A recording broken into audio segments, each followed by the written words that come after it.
The minds of the dust cliff swallowed light, sound, and time. Kale was used to that. Just another day underground, chipping away at another rock. But this tunnel was different. The deeper he went, the colder it became, until he struck something that hummed.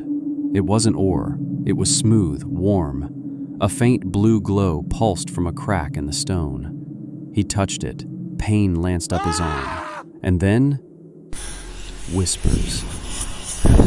When Kale awoke, the shard was no longer in the rock. It was under his skin, etched into his palm like a brand. And something was inside him now.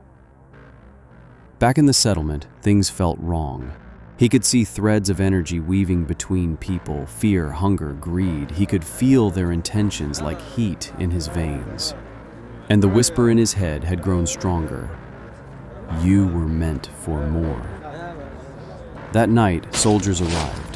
They sensed a surge of unregistered magic. One wrong look, and Kale's panic surged. And with it, the shard reacted. The ground buckled. A soldier's armor crumpled inward like paper. Kale didn't touch him. He ran. Through freezing storms and dust-choked valleys, Kale fled into the wastes.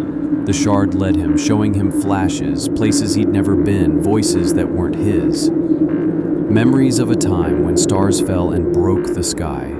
There, among the ruins, he met Thalen. A scholar with eyes like old maps. Thalen had been waiting. You touched a blue shard, he said not unkindly. You bonded with a fallen, a piece of something that should never have survived.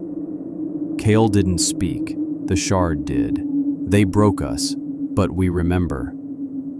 Thalen warned him. The shard was not a tool. It was a mind, shattered.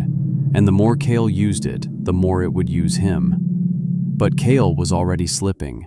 He woke some nights with ash on his hands, unable to recall what he'd done. He considered letting Thalen cut it out of him. But some part of him, deeper than fear, whispered, I am already part of you. The Empire caught up with them in the ruins of a sunken city. A mage descended from the sky, cloaked in starlight and law. She gave Kale a choice.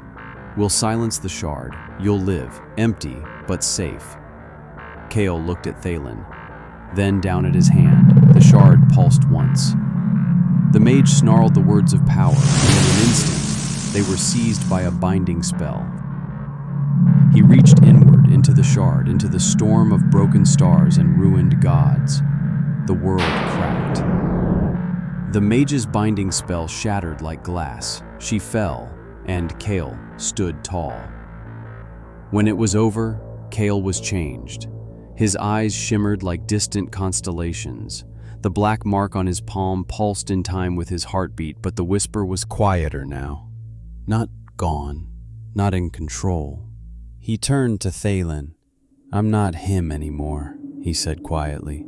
No, Thalen replied, but maybe that's not a bad thing. Kyle walked out of the ruins, a fragment of a forgotten war, the only soul who'd ever heard a star scream and lived.